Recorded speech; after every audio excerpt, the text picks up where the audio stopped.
അടിക്കോ? ഡോക്ടർ തല്ലോ? Good morning doctor. Sindhu ആ കൈ ചെറുതെ എടുക്കണേ. ഒന്ന് നോക്കി കൂടി പറയാം. ഒന്നുകൂടി. Good boy. നന്നായി ഡോക്ടർ പേടിച്ചോളൂ. ആ അത്ര ദൂരം വേണ്ട. നിനക്ക് അവിടെ അടുത്ത് വന്നു പറഞ്ഞു.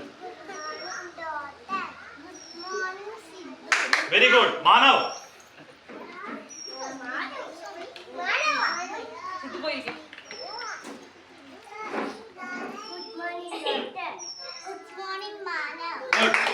അദ്വൈത് കഴിഞ്ഞോ?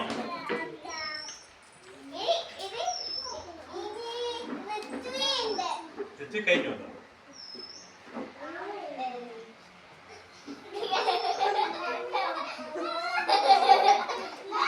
നീ എന്താണ് ഇങ്ങനെ ചൂച്ചയൊക്കെ പിടിച്ച് തലയൊക്കെ ചൊറിച്ചിട്ട് ഇങ്ങനെ ഡോക്ടറെ കാണാൻ പോവാ? നീ ചൂച്ചയൊക്കെ പിടിച്ചിട്ട് തലയൊക്കെ ചൊറിച്ചിട്ട് ഡോക്ടറെ കാണാൻ പോവാ?